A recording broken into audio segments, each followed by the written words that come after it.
नमस्कार दोस्तों, welcome to my YouTube channel state job. दोस्तों, अगर आप चैनल पर नए आए हो तो आपसे रिक्वेस्ट है चैनल को सब्सक्राइब करके सपोर्ट कीजिएगा डेली जॉब नोटिफिकेशन के लिए। दोस्तों, छोटे यूट्यूबर हूँ, आपके एक सब्सक्राइब हमारे लिए बहुत मायने रखता है। वीडियो अच्छा लगा तो सब्सक्राइब कर दीजिएगा। दोस्तों, मिनिस्ट्री ऑफ रेलवे या रेलवे की रेलवे प्रोटेक्शन फोर्स पर कांस्टेबल एंड एसआई का भर्ती होने वाला है, जिसका टोटल वैकेंसी 4660, जिसमें कांस्टेबल 4208 पोस्ट और सब इंस्पेक्टर 452 पोस्ट। दोस्तों, यहाँ पर महिला पुरुष दोनों के लिए वैकेंसी है।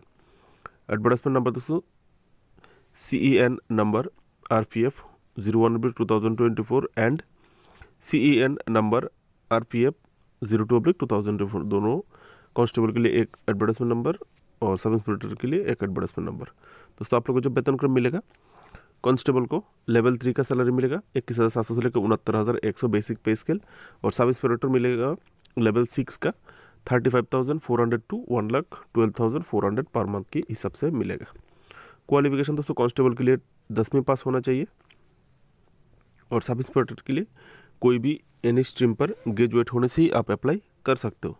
दोस्तों, एज लिमिट 1 जुलाई 2024 के अनुसार कांस्टेबल के लिए एज लिमिट 18 से लेकर 28 ईयर यूआर जनरल कैंडिडेट को, और सब इंस्पेक्टर को 20 से लेकर 28 ईयर यूआर जनरल कैंडिडेट को।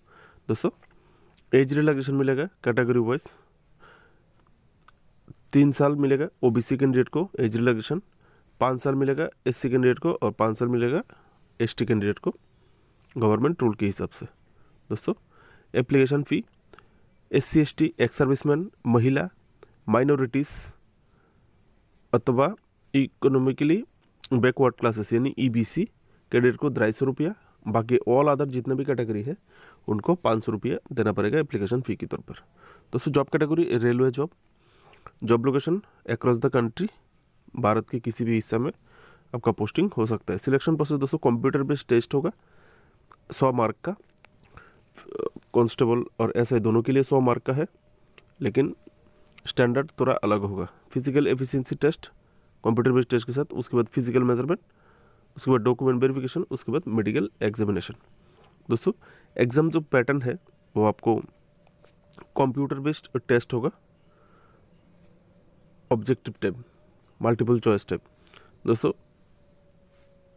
एग्जाम ड्यूरेशन 90 मिनट्स यानी 1.5 घंटा, 1 घंटा 30 मिनट आपको एग्जाम के लिए मिलेगा। नेगेटिव मार्किंग है दोस्तों 0.25।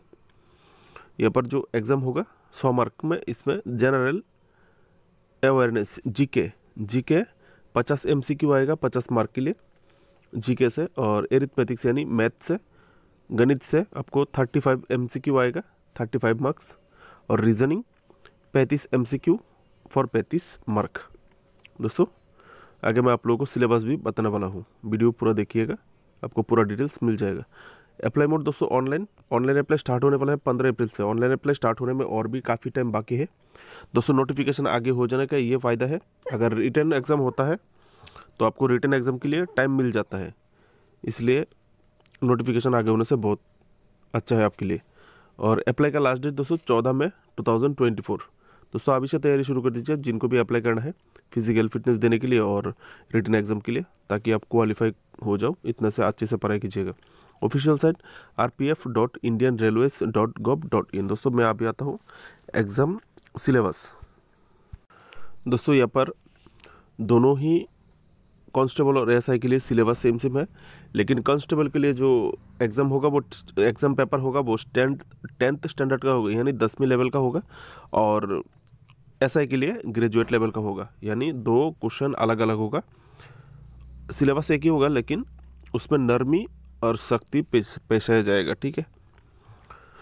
यहाँ पर देख सकते हैं दोस्तों, पहला जो है वो है जनरल अवेयरनेस, जहाँ से 50 MCQ आएगा। इसमें टॉपिक रहेगा history, Indian polity, geography, economics, statistic awareness, biology, chemistry, physics, computer and current affairs, ठीक है। उसके बाद एरिथमेटिक्स यानी गणित में से जो आपको पढ़ना होगा वो number system, percentage, ratio and proportion, average, SI and CI यानी simple interest and compound interest, profit and loss, mensuration, time and distance, ये विषय टॉपिक्स आपको पढ़ना है गणित के लिए। दोस्तों नेक्स्ट जो पार्ट है 35 mark general intelligence and reasoning, इसमें आपको पढ़ना होगा रीजनिंग में से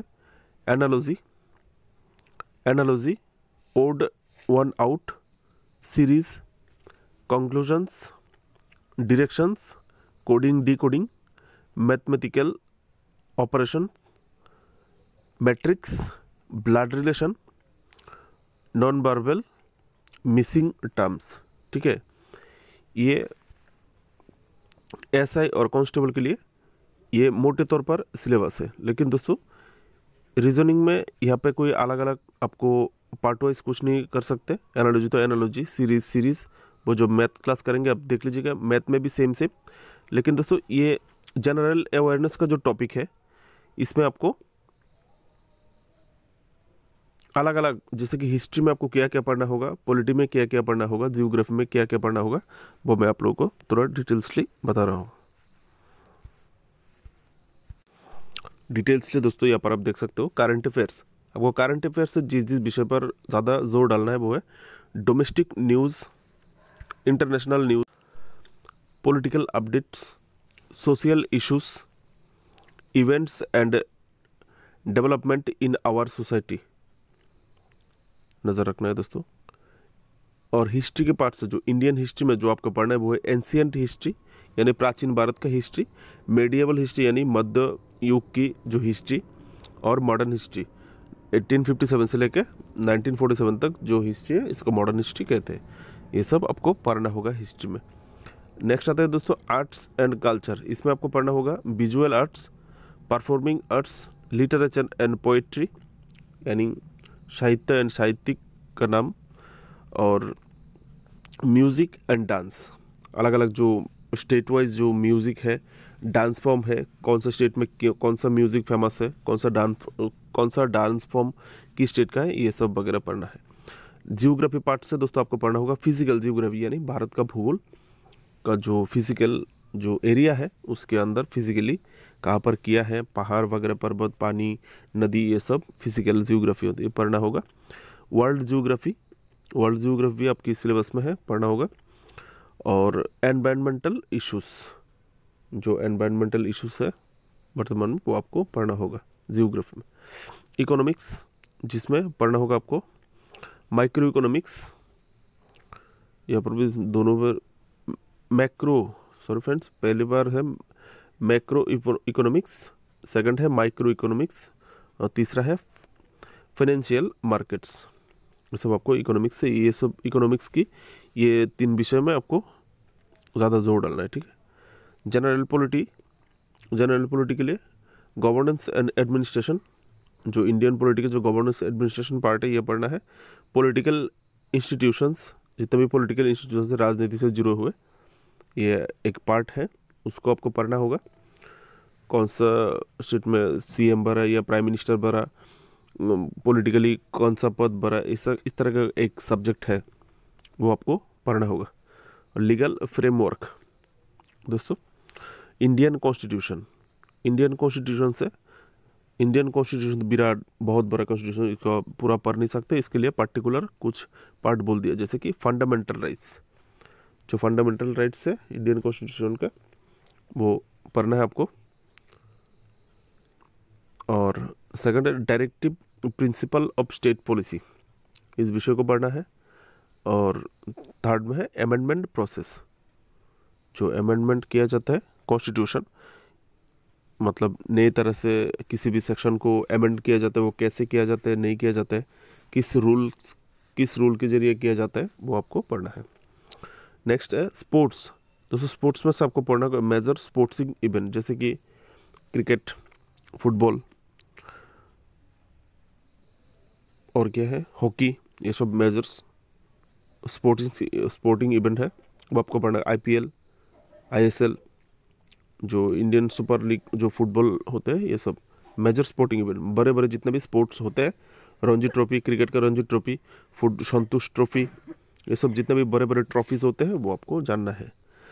सेकंड है एथलेटिक्स में किस स्पोर्ट्स से किस स्पोर्ट्स को किस तरह का ट्रॉफी दिया जाता है, अवार्ड दिया जाता है, किस स्पोर्ट्स के क्या क्या ट्रॉफी मिलते हैं वो आपको जानना है। स्पोर्ट्स ऑर्गेनाइजेशन, स्पोर्ट्स से रिलेटेड जितना भी ऑर्गेनाइजेशन है आपको जानना होगा, जैसे कि आईसीसी, फीफा, ये सब जितना भी ऑर्गेनाइजेशन है वो आपको जानना होगा। फीफा फुटबॉल वर्ल्ड कप जो चलाता है, आईसीसी जो क्रिकेट वर्ल्ड कप चलाता है, वो इस तरह के जितने भी ऑर्गेनाइजेशन है स्पोर्ट्स ऑर्गेनाइजेशन वो आपको जानना है। Next general science, general science से आपको पढ़ना होगा फिजिक्स, केमिस्ट्री एंड बायोलॉजी। ठीक है दोस्तों, ये है आपके सिलेबस, आपका सिलेबस हो गया, आप लोग आराम से अभी इससे पढ़ सकते हो। ये था दोस्तों जनरल जो जीके का पार्ट है इसका सिलेबस। अभी आता हूँ दोस्तों मैथ का सिलेबस में। मैथ से आपको जो पढ़ना होगा दोस्तों, नंबर सिस्टम से आपको पढ़ना होगा natural number, whole number, integer, rational numbers, irrationals numbers, ये पढ़ना होगा। होल नंबर से आपको पढ़ना होगा place value, ordering and comparing numbers. Next decimal and fraction, इससे आपको पढ़ना होगा decimal fraction, fraction numbers, operations with decimal and fractions. ठीक है। नेक्स्ट दोस्तों रिलेशनशिप बिटवीन नंबर्स, जिससे आपको पढ़ना होगा prime and composite numbers, factors and multiples 3 number, LCM and GCD. दोस्तों फंडामेंटल एरिथमेटिकल ऑपरेशन से आपको पढ़ना होगा addition, subtraction, multiplication, division. Percentage से आपको पढ़ना होगा बेसिक परसेंटेज कैलकुलेशन और percentage increase and decrease, percentage को बढ़ाना कमाना। दोस्तों रेशियो एंड प्रोपोर्शन पार्ट से आपको पढ़ना होगा questions on various concepts. Average से आपको पढ़ना होगा मीन्स यानी arithmetics average, weightage average, median and mode, ये सब आपको पढ़ना होगा। इंटरेस्ट से आपको पढ़ना होगा simple interest and compound interest. Profit and loss and discount से आपको पढ़ना होगा cost price, selling price and profit and loss, market price and discount, ये विषय आपको पढ़ना होगा। ग्राफ्स, दोस्तों ग्राफ्स में से आपको पढ़ना होगा tabular data representation, graphical data representation. Mensuration से आपको पढ़ना होगा volume and surface area, 3D shapes. दोस्तों टाइम एंड डिस्टेंस आपको पढ़ना होगा speed, time and distance, relations, problem involving relatives speed, ये सब आपको पढ़ना है। दोस्तों आप बताओ रीजनिंग सिलेबस, ये है दोस्तों रीजनिंग सिलेबस। रीजनिंग सिलेबस आपको पढ़ना होगा एनालॉजिस से आपको पढ़ना होगा word analogies, number analogies. Special visualization से आपको पढ़ना होगा मेंटल इमेजरी और रेशनल फिगर्स। स्पेशियल ओरिएंटेशन, इससे आपको पढ़ना होगा direction sense, map and spatial relationship. दोस्तों नेक्स्ट प्रॉब्लम सॉल्विंग एनालिसिस, इससे आपको पढ़ना होगा critical thinking and logical analysis. Next decision making, इससे आपको पढ़ना होगा rational decision making, ethical decision making. Next दोस्तों विजुअल मेमोरी, जिससे आपको पढ़ना होगा memory retention and pattern recognition. Similarities and differences, इससे आपको पढ़ना होगा आइडेंटिफाइंग कम्युनलिटीज और कॉन्ट्रास्टिंग कैरेक्टरिस्टिक्स। नेक्स्ट दोस्तों डिस्क्रिमिनेटिंग ऑब्जर्वेशन, इससे आपको पढ़ना होगा recognising patterns and noting variations.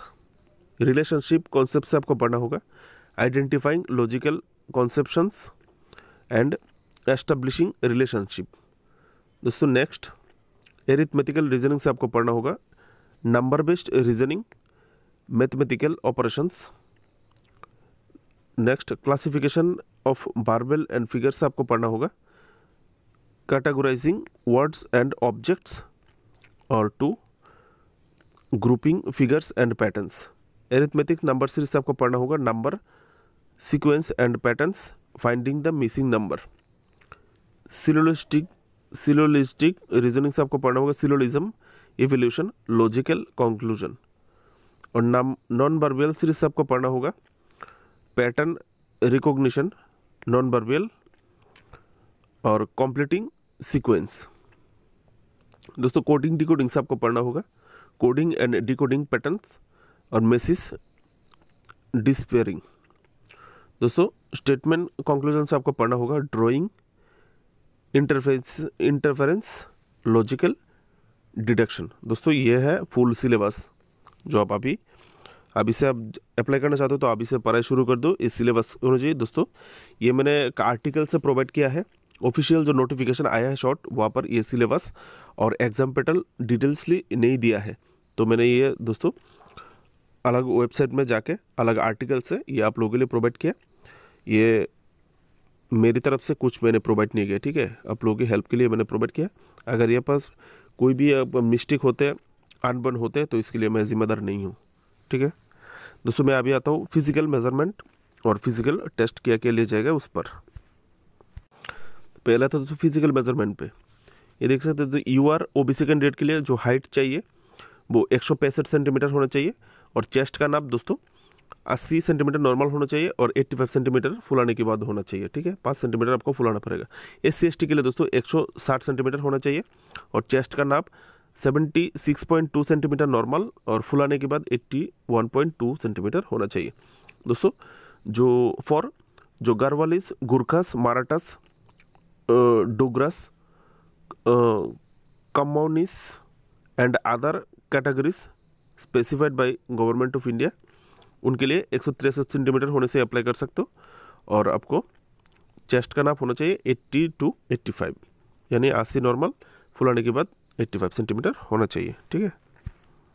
दोस्तों कांस्टेबल के लिए जो आपको फिजिकल फिटनेस देना होगा वो कांस्टेबल पुरुष के लिए 1600 मीटर आपको दौड़ना होगा, 5 मिनट 45 सेकंड आपको मिलेगा, 5 मिनट 45 सेकंड मिलेगा और लॉन्ग जंप 14 फीट जाना होगा पुरुष कैंडिडेट को कांस्टेबल के लिए।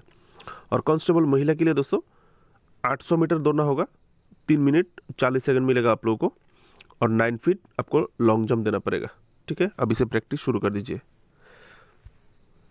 दोस्तों एसआई के लिए जो फिजिकल फिटनेस देना पड़ेगा वो एसआई महिला के लिए 800 मीटर दौड़ना होगा, 4 मिनट टाइम मिलेगा और 9 फीट आपको लॉन्ग जंप देना होगा। और एसआई पुरुष के लिए दोस्तों 1600 मीटर दौड़ना होगा, इसके लिए आपको टाइम मिलेगा 6 मिनट 30 सेकंड। कांस्टेबल को मिलेगा 5 मिनट 45 सेकंड, एसआई को मिलेगा 6 मिनट 30 सेकंड। और आप लोगों को एसआई के लिए long jump 12 feet long jump देने से ही हो जाएगा। दोस्तों यहाँ पर मोटे तौर पर आपको जो चाहिए था इस एडवर्टाइजमेंट से वो मैंने दे दिया। वीडियो काफ़ी लंबा हो गया। अगर इन्फॉर्मेशन थोड़ा सा भी आपके लिए हेल्पफुल रहे तो प्लीज़ चैनल को सब्सक्राइब ज़रूर कर दीजिएगा। Best of luck. दोस्तों ये है ऑफिशियल नोटिफिकेशन जो पब्लिश हुआ है, इसी के आधार पर मैंने वीडियो बनाया है और बाकी जितना भी डिटेल्स मैंने आप लोगों को दिया है वो कलेक्ट करके दिया है दूसरा आर्टिकल से। इसका लिंक दोस्तों मैंने वीडियो डिस्क्रिप्शन पर दे दिया, आप लोग जाके देख लीजिएगा। और मैंने ऑनलाइन अप्लाई लिंक भी डिस्क्रिप्शन पर दे दिया, आप लोग ऑनलाइन अप्लाई लिंक पे क्लिक करके 15 अप्रैल को से अप्लाई कर सकते हो। Best of luck friends, thank you.